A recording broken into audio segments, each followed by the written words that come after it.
독일의 백년기업 이야기라는 것을 말씀을 드리는데, 총장님 말씀하신 것처럼 오늘 발표하게 된 배경은 제가 지난 4월 달에 이스라엘에 나오는 책을 번역해서 출판했기 때문인데, 어, 동아시아 경제원건 이름으로 냈고요.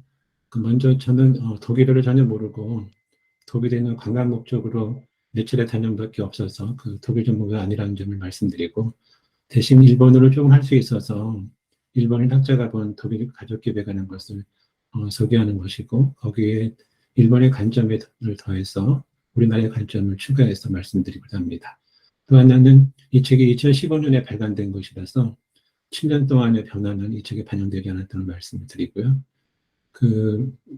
일본어 원판 제목이 독일의 동족 대기업인데 한경에서 독일 백년기업이라고 이제 바꿨고요. 우리나라에서는 아마 가족기업이라는 말보다는 백년기업 또는 장수기업 이런 말을 더 사용하는 것 같고, 가족기업은 부정적인 이미지가 있는 것이 아닌가 이렇게 생각되기도 합니다. 번역을 하게 된 동기를 말씀드리면, 제가 원래 비영리 조직이나 재단 이런 쪽에 관심을 많이 가지고 있었는데, 특별히 기업재단에 관해서 우리나라에 연구된 곳이 별로 없고, 기업재단에 대해서는 부정적인 인식이 많아서 외국 자료를 찾아보다가 이 책을 찾게 됐습니다. 그리고 한 3, 4년 전부터 우리나라의 경영계 화두가 ESG인데, 이 책을 보면 독일 기업의 거버넌스와 사회공헌에 대해서 많은 것이 소개되었기 때문에 이 책을 번역하게 되었습니다.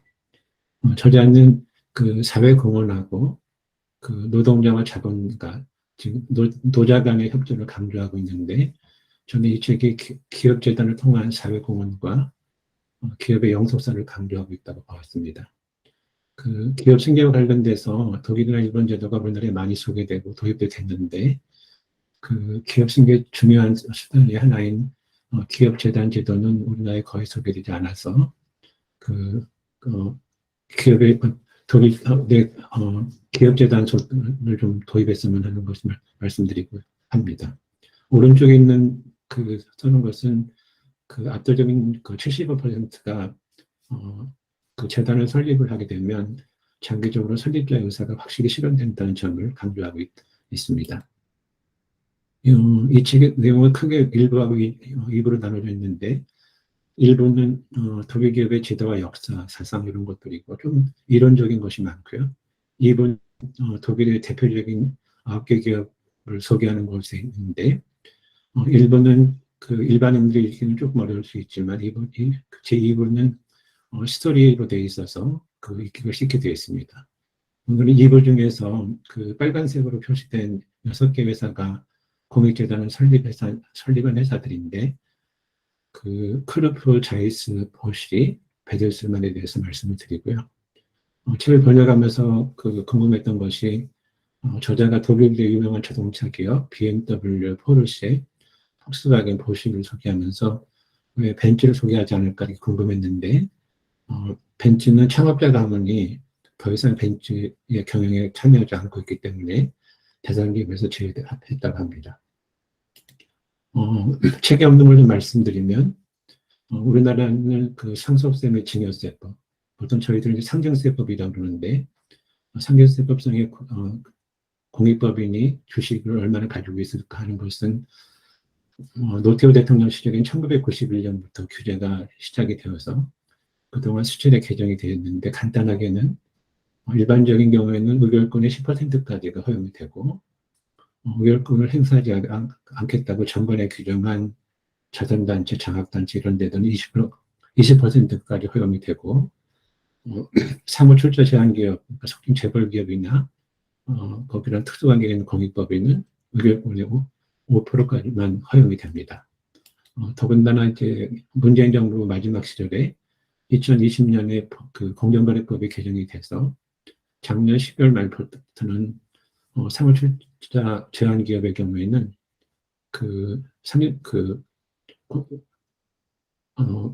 공익법인이 취득하거나 소유하고 있는 것에 대해서 의결권까지 원칙적으로 금지되는 법이 통과돼서 작년부터 이제 시행이 되고 있고요. 이 한도는 2023년까지는 30%인데 전체적으로 축소해서 2026년에 15%까지 축소될 예정이고, 이전 의결권 제한 규정은 우리나라만 있고, 앞에서 말씀드렸던 그 상경세법상의 규제가 이전 규제라는 비판이 있습니다. 다른 나라를 말씀드리면, 미국이 이제 프라이빗 파운데이션이라는 제도가 있는데, 미국의 프라이빗 파운데이션의 경우에는 20%까지만 그 허용하고, 그 초과 부분에 대해서는 그 페더럴 엑서사이즈 텍스라는 걸 부여를 해서 20%까지만 그 부여를 하고 있는데, 이것이 1960년대 때 초반에 미국의 파운데이션 출연자들의 임원이 고급 비행기를 타고 다닌다든지 여러 가지 그 언론에서 그 제기된 불상사들이 많아서 1969년에 세법 개정으로 도입이 됐고, 그것이 우리나라 상경세법에도 도입됐다고 볼 수 있습니다. 독일은 오늘 발표같이 기업재단들의 그 주식 취득이나 보유에 대해서는 제한을 가지고 있지 않고, 오히려 기업재단을 통해서 기업의 영속사를 관장하고 있고요. 이런 제도는 아마 뒤에서 말씀드리겠지만 독일의 초창기 기업가들이 기업재단을 만들면서 그 사회공헌 사업을 많이 해서 국민들로부터 존경을 받았기 때문이 아닌가 이렇게 생각이 들고요.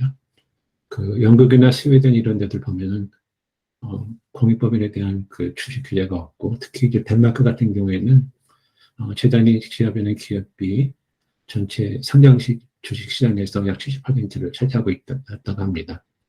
여기다 일본 거는 소개하지 않았는데 일본도 50%까지 제한하는 규정이 있습니다. 이것도 책에 없는 건데 잠깐 말씀드리면, 창업가가 이제 노후에 자신이 죽으면 어떻게 사회에 어떻게 운영이 될 건을 고민들을 하게 되는데, 장래에 누가 기업을 가장 잘 운영할 수 있을지, 내 후손들은 어떻게 살 수 있을 거든지, 기업의 일자리는 어떻게 보존할 것인지, 이런 것들을 이제 고민하게 되는데, 독일의 기업인들은 재단을 만들어서 이런 고민들을 해결했던 것 같고요. 시간 관계상 그 재단의 그 연유나 역사 같은 것을 말씀드리지 않는데, 재단이라는 것이 원래 자기 개인과는 별도로 어떤 재산을 그러니까 남겨놓고 그 재산을 통해서 그 목적을 달성하는 그런 그 법률적인 도구라는 점을 말씀을 드립니다. 그 독일재단을 좀 말씀을 드리면 크게 공익재단하고 사익재단이 있는데, 공익재단은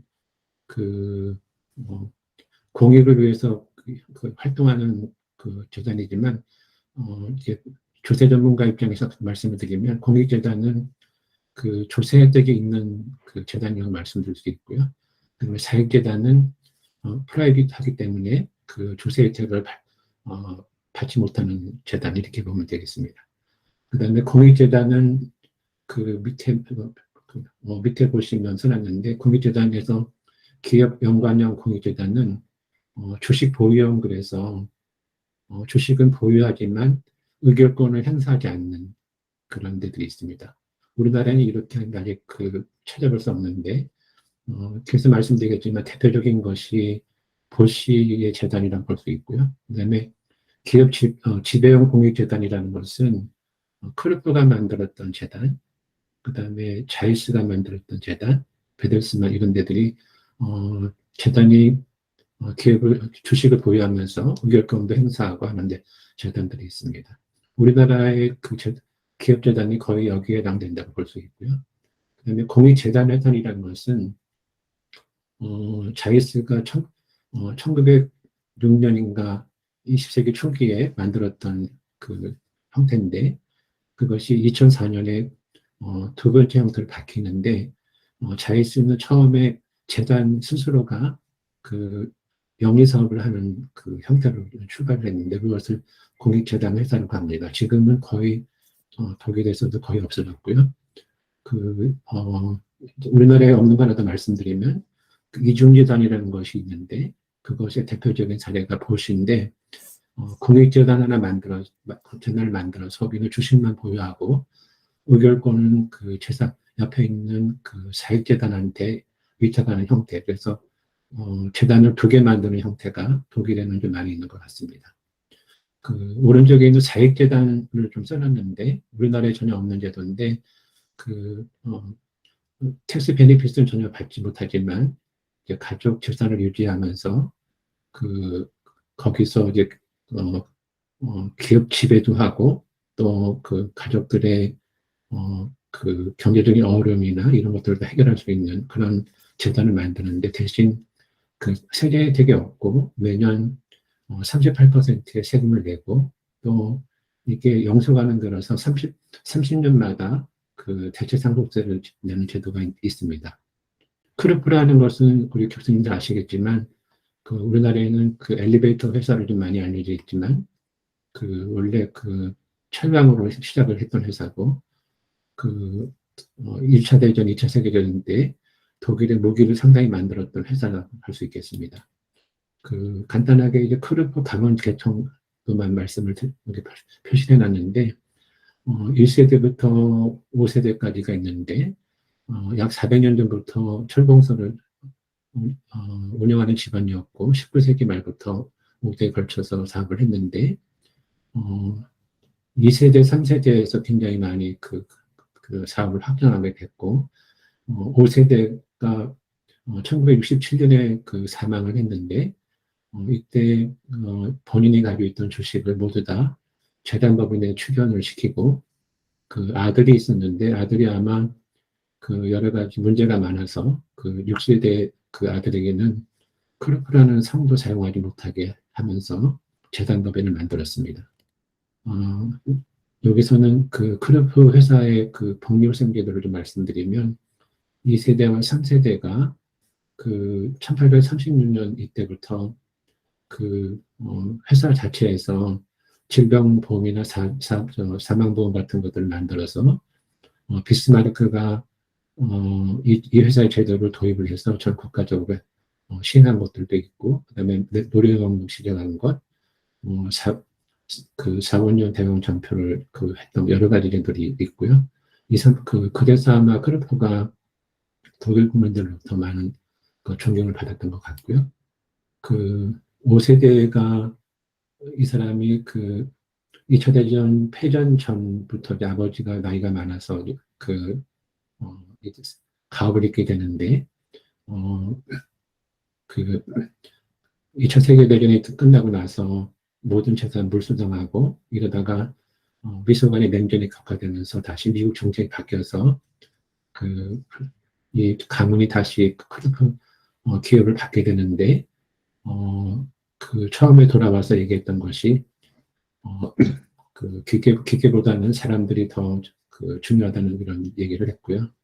아까 잠깐 말씀드렸지만 1967년에 본인 소유 전액 그 주식을 모두 다 처리를 해서 크루프 공익재단을 설립을 했고 그것이 현재 또 크루프 회사의 한 26% 주식을 보유하고 있는 그 재단이고요. 거기서 사회공헌도 사업도 하지만 그 크루프의 주요 의사 결정을 거기서 한다고 보시면 되고 왼쪽에 있는 사진이 그 6세대인데 6세대가 그 상속권을 포기하면서 연금 받는 그런 그 사진입니다.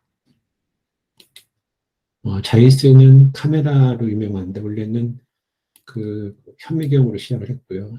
요거는 최근에 그 신문에 난 걸 좀 말씀을 드리면 요새 그 반도체에서 가장 중요한 장비가 그 극자외선 노광 장비라고 하는 것인데 사실 이게 2000년 초에만 하더라도 일본계 니콘이나 캐논이 가장 강자였었는데 지금은 네덜란드 ASML이 그 세계 최고 강자가 되고 그 신문에도 보시면 그 ASML이 슈퍼울이고 그 ASML이 이 기계를 만들 때 그 자이스의 핵심 부품이 없으면 만들 수 없기 때문에 자이스를 슈퍼병이라고 합니다. 자이스에는 이렇게 사진과 같이 창업자가 3명이 있는데 칼 자이스는 원래 사업을 했던 분이고 에른스트 아베라는 분은 원래 그 물리학자였는데 이분이 주로 자이스를 주로 발전시켰다고 볼 수 있고 오토쇼트는 광학 유리를 만드는 사람이었다고 볼 수 있습니다. 그 에른스트 아베라는 사람은 굉장히 본인 자체가 그 프롤리타의 아들이라고 하면서 그 노동자 집안에서 태어났는데 어렸을 때부터 아주 그 똑똑하고 공부를 잘했다고 하고요. 그 부친을 다녔던 방적공장 사장이 이제 똑똑한 아베를 보면서 그 이제 공부를 시켰는데 그 다시 고등학교를 졸업하고 회사에 들어가지 않고 그 대학에 진학해서 박사까지 했고요. 원래 독일의 교수들은 부자 집안들이 하는 사람이었는데 그 아베는 모고스 교수로 있으면서 이렇게 연구를 했는데 그때 실험 장비를 자이스한테 주문을 하게 되면서 자이스를 알게 돼서 자이스와 이제 협력 관계를 했고 그 처음에는 현미경을 만들 때 이론적인 거 없이 만들면서 시행착오를 많이 겪었는데 그 오른쪽에 있는 그 자이스 아리스트 아베가 그 개발한 그 렌즈 공식을 가지고 본격적으로 과학적으로 그 렌즈를 만들게 됐고요. 그 다음에 이제 아베하고 자이스가 한 명 회사를 만들면서 그 자이스가 시작을 했고, 에른스트 아베는 오른쪽에 썼지만 그 좀 개인의 자유와 권리를 존중하고 특별히 노동자를 굉장히 보호하는 그런 정책들을 많이 썼습니다. 근데 이제 그 자이스가 이제 사망을 하고 본인도 이제 거의 그 정리할 때 자이스를 어떻게 할까를 생각하면서 타이마르 그 공부장관과 여러 가지를 얘기하면서 처음에는 그 본인이 공부했던 예나대학 같은 데다가 이 주식을 기부할 거라고 생각했는데 연방주나 예나대학교에 그 이거를 기부하게 되면은 정부가 영리기업을 감독해야 되는 문제점이 있다는 지적을 받아서 공익재단을 만들고 그 공익재단이 직접 자이스의 사업을 하는 것으로 바꿨습니다. 그래서 이제 에른스트 아베가 그 재단을 설립하게 되는 동기가 여러 가지가 있는데 그 여러 가지가 그 지역에 굉장히 많은 그 빚을 지고 있다는 거라든지 여러 가지 그런 것 때문에 그 재단을 만들게 됐고 또 맨 마지막에 보면은 그 동업자였던 자이스의 아들이 후계자로서 자질이 없어서 재단을 만들어 했다는 이런 그 기절도 있습니다. 재단을 1906년에 만들어서 했는데 그러고 나서 한 14일 있다가 이제 아베가 그 사망을 하게 되고요.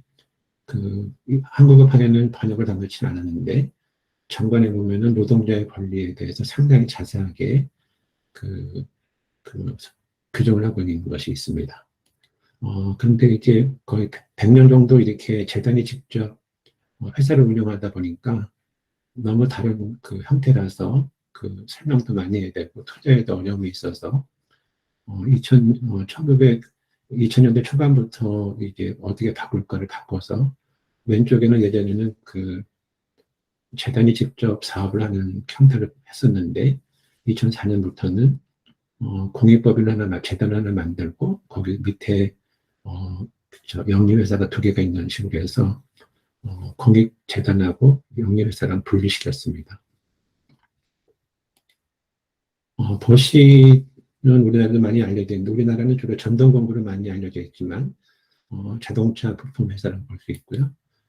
여기 여러 가지 써놨는데 보시는 그 공부는 그렇게 그 학교에서 성적은 별로 좋진 않았지만 그 이제 공장에서 주로 일을 많이 했었고 그 말씀드리고 싶은 거는 1884년에 미국에 건너갔는데 시카고에 가서 그 독일 그 이민자들이 많이 있었는데 그 시카고에서 열악한 근로 조건에서 일하면서 노조에 가입도 하기도 하고 또 그때 이제 많은 시위자들이 경찰에 총탄 그 경찰에 희생되는 것을 보고서 처음엔 자기가 이제 사회주의라는 이름을 했지만 나중에 보시가 사업적으로 성공을 하고 나서 그 사회적, 복지적, 정치적 이런 하는 것들이 그 미국에서 경험했던 것이 많이 도움이 됐다고 하고요. 그 사업적으로 그 성공했던 것을 협력을 하는데 그 사업이 확정되고 나서 그 보시가 했던 것들이 보면은 그 공과대학에 그 뭐 자금을 낸다든지 아니면 병원을 만들었다든지 그다음에 주택을 만들고 운하도 만들고 여러 가지 했는데 특별히 그 병원을 만들게 될 것은 30대 외아들 로버트가 다발성 경화증으로 사망했던 것이 경과됐다고 하고요. 유대인을 지원하는 활동도 했었고, 특별히 딸들이 사회주의자들랑 결혼을 해서 사회주의자들이랑 굉장히 많은 투쟁을 했던 것들이 기록이 그 책에도 나와 있습니다. 그 보시가 1936년에 38년인가 이제 사망을 하게 되는데, 그 전에 자기가 죽고 나서 어떻게 이제 보시를 존속시킬 건가에 대해서 신뢰하는 7명을 지명을 해서 그 유언 집행위를 지명을 했는데, 거의 30년 정도 검토를 하면서 1969년에 로베르트 공익재단을 만드는데, 좀 특별한 것은 우리 민법상의 공익법인을 만드는 것이 아니라 유한회사 자체가 세법상의 공익법인이 돼서 유한회사 형태로 재단을 만들었다는 말씀을 드리고요. 여기는 독일에서도 특이한 제도인데, 유한제 해소 제도를 채택했던 이유가 정부 간섭을 별로 받지 않고 싶지 않기 때문에 이렇게 했다는 기록이 있습니다. 보면 이중재단인데 왼쪽을 보시면 로베르트 보시 공익재단 유한회사를 보시 보시 유한회사 주식의 92%를 소유하고 있는데, 의결권을 전혀 행사하지 않고요. 여기서는 이제 공익사업만 했는데, 대신 그 의결권을 옆에 있는 로베르트 보시 공업 신탁회사, 여기가 일종의 프라이빗 파운데이션이 되는데, 여기다가 위탁을 해서 거기서 의결권을 행사할 수 있도록 이렇게 했습니다. 특이한 게, 그러니까 보시가 이중재단이라는 점이 특이하고요. 또 하나가 민법상의 공익법인이 아니라 유한회사 형태로 공익법인을 설립했다는 것이 좀 다르고, 한스 베클러 재단 같은 데서 이 지배구조를 굉장히 많이 비판을 하는데, 그래도 이 보시 이중재단 형태가 독일에서 가장 성공한 지배구조라고 평가되고 있다고 합니다. 우리나라에 진출하지 않았기 때문에 우리나라는 별로 이렇게 소개가 안 됐는데, 세계적인 복합 미디어 기업이라고 해서 베델스만이 있는데, 베델스만 회사 스토리는 생략을 하고요.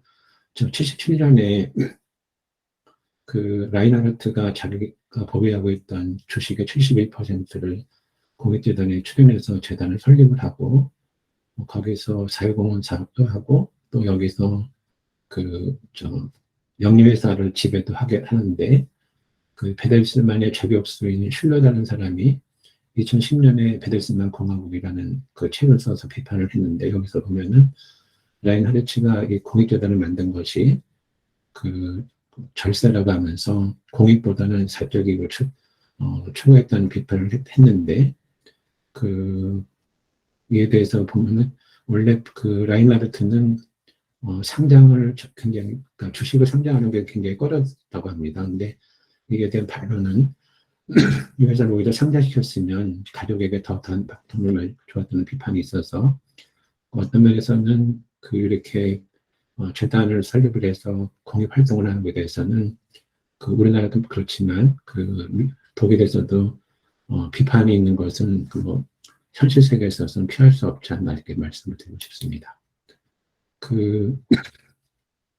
지금까지 말씀드렸던 것이 이제 공익재단, 기업재단을 만들었던 것이고, 책에 이제 폭스바겐의 얘기가 굉장히 많이 나오는데, 폭스바겐은 폭스바겐의 설립자가 히틀러가 될 수도 있고 독일 정부가 될 수도 있기 때문에 설립자는 없는데, 제가 말씀드리고 싶은 것은 많은 분들이 알고 계시지만 페트 하르츠라는 하르츠 개혁이 있었는데, 1990년대 초반에는 폭스바겐이 굉장히 어려운 상황이었었는데, 페트 하르츠라고 하는 사람이 1992년에 폭스바겐의 노무 담당 이사를 취임을 해서 폭스바겐 구조조정을 해서 굉장히 성공을 했고요. 그것이 이제 10년 후에 독일의 슈레더 총리가 되고 나서 하르츠를 초빙을 해서 하르츠위원회를 설립을 하고, 하르츠위원회를 구성을 하고, 그 다음에 2002년도에 여러 가지 개혁을 했는데, 영상 우리 신문에도 좀 나오긴 나오지만, 하루치 개혁을 통해서 독일겠죠. 이제 노사관계가 많이 개혁이 됐다는 얘기도 하고, 총리가 나중에는 실각을 해서 메르켈 총리로 넘어가는데, 메르켈 총리 시절이 그렇게 좋았던 것은, 슈레더가 이 하르츠 개혁을 했기 때문이라는 그런 평가도 하는데, 다 알겠지만 우리나라는 문재인 정부에서 이런 노사관계 개혁이 있었으면 좋았을 텐데, 그것이 안 된 것이 좀 아쉽다고 볼 수 있고요. 이 펄카트 스캔이라는 것을 하나 말씀드리면, 하르츠가 1993년도에 폭스바겐에서 노동개혁을 할 때 펄카트라는 사람이 폭스바겐의 사업장위원회 위원장이었었는데, 아마 뒷돈을 요구를 해서 외국적인 특별상여금을 지급하고 일했었는데, 이런 것이 외부에 노출되지 않았다가 2005년에 이것이 이제 공개가 되면서 결국은 폴바트도 형사처벌을 받고, 또 하르츠도 그동안 이렇게 개혁의 기수로서 평가받았던 것들도 본인의 상처를 입어서 다 형사처벌을 받았던 사례가 있었던 것 같습니다. 그 다음에 독일의 가족기업이 높은 사회적 명성을 가지고 있는 것은 첫 번째가 이제 기술이라고 볼 수가 있고요. 두 번째가 종업원의 근로조건을 대표적으로 향상시켰다는 것. 또 하나가 재단을 설립해서 사회에 공헌을 했다는 것. 그 다음에 제가 이 책을 번역하면서 공부했던 것은 독일에도가 일본으로 들어와서 우리나라로 넘어왔는데, 우리나라는 주식의 상태가 굉장히 많은데, 독일은 큰 회사들만 주식회사고, 나머지 회사들은 거의 유한회사라는 점이 우리나라와 좀 다른 것이 아닌가 생각이 들었습니다. 맺는 말로서 말씀드리면, 지배구조에 대해서는 정답이 없는 것 같고요. 가족이 할 것인가 아니면 이런 것은 다